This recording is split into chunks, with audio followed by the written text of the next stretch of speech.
Hello and welcome to the Shubharam Batch, the one-stop shop for all strategy and motivation videos. This is video number 6 and today I want to talk about how to be on top of the ladder of ambition. Okay, it sounds a rather philosophical kind of a phrase, but I will break it down for you, decode what does ladder of ambition exactly mean. Now, the first point that you need to remember, irrespective of what stage you are at of your student life, you need to have an ambition. That's something very important. You need to have a very clear goal. Now, you may think that it's easier said than done, so let's break it up. Now, let's assume you are now in class 10, just taking an example. You need to identify what you would do in the next 3 years, that is in class 10, in class 11 and in class 12.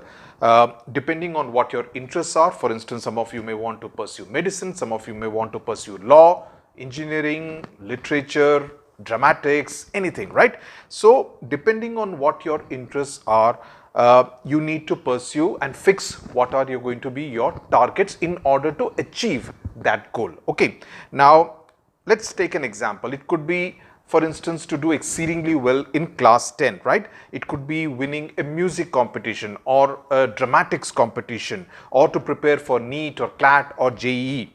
The ambition is important and you need to have a very clear goal. Now, why is it important to set those targets right now is to have the 3-year vision and work towards that goal, that you know exactly that's going to be my destination and how do I use the next 3 years, this year, next year and the year after that, in order to reach your destination, right? Point number 3, you need to now break it up and build your 1-year goal. You know what your 3-year goal is. Now, how does the first 1 year look like, right? And we are looking at class 10, taking the example of the class 10 student. What will be the target for this year? And now you need to get down to more detailing of what the class 10 will essentially entail. Spell it out. Maybe write it down in a diary so that you have clarity of thought when you actually put it down on paper. Your goal could also be, for instance, preparing for the JEE mains. Now, you don't really need to wait for class 11 to start in order to embark on that journey. What you could possibly do is to allocate half an hour to an hour, depending on what your study schedule is, in order to prepare for JEE mains. You could take some of the topics that you know are there as part of the JEE main syllabus and start working towards that. There are n number of videos on YouTube which would help you make a beginning. So you could allocate that half an hour, 1 hour every single day in order and call it the JEE hour or the NEET hour or the CLAT hour and work towards that. That's how you make that 1 hour the part of your longer 3-year journey, but you are building on it right now in the first year itself, right? Further break it down. Break down this first 1 year, the first 12 months into smaller pieces. Let's say you take a 12-week period, a 3-month period, right? How much of work do you need to get done in these 3 months, in these 12 weeks, so that it kind of fits in with your vision for the 12-month period, right? So make that 3-month period fit into the 12-month plan, okay? And of course into the 3-year longer plan. Now you should be able to see that, okay, this is what I'm going to be able to achieve in the next 90 days or so. Now the more you break it down into smaller pieces, it will be easier for your mind to process it, right? Further break it down to 1-week plan. So from 3-year we came to 1 year to 3 months to 7 days to the weekly plan, and the weekly plan is the most important cell of your entire 3-year long vision.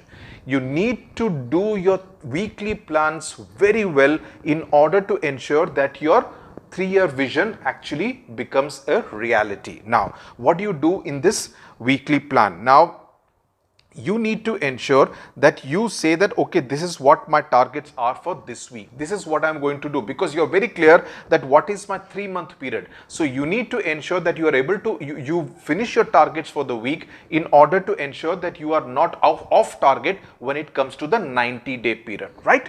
So you work out your weekly plan, and within the weekly plan, of course, there will also be a daily plan. Students keep talking about this timetable for your daily plan. Now, there is really never any point point in making a daily timetable if you are not able to correlate it to the weekly plan and the 90-day plan, right? You remember to make this correlations, and that is very important. You need to know where does it actually fit in with your weekly and 90-day plan. So once you make this daily plan, ensure that you are meeting your targets. The most important part now is the auditing. You need to review on day 3 and on day 7. How has the progress been? The first 3 days, are you meeting your targets? Are you lagging behind? Or are you super efficient that you do not even need 3 days, but you're able to finish it off in 2 days? In which case, you need to audit whether I am allocating very little work or whether I can utilize the remaining part of the time of the day in something more fruitful, right? So you need to do the auditing. The audit is very important. So you need to be your own auditor in order to gauge how efficiently you are actually managing your time. Okay, so the weekly plan and the audit become the most basic components of your 3-year vision, right? This is how you make your 3-year plan. And this is what is called studying with an objective, right? Studying with a dream, studying with a goal. You need to have the vision very clear, break it down into smaller parts, and it's also very important that you do not stay mediocre. Mediocrity, according to me, is a curse. You should never aim to be mediocre of being one among the crowd. You should be able to stand out. You should be able to lead the crowd. That is what your aim should be, because I see so many people who encourage you, who actually encourage you to be ordinary, to be mediocre, and you get attracted towards these people because they are showing you the easy way out, wherein you do not need to put in any kind of hard work or effort right now. They do not show you the 3-year vision. They do not show you the 1-year vision, and that's why you get attracted towards all these kind of very ordinary talkers. Do not get attracted by people who encourage you to be mediocre. And at Study with Sudhir, we will challenge you.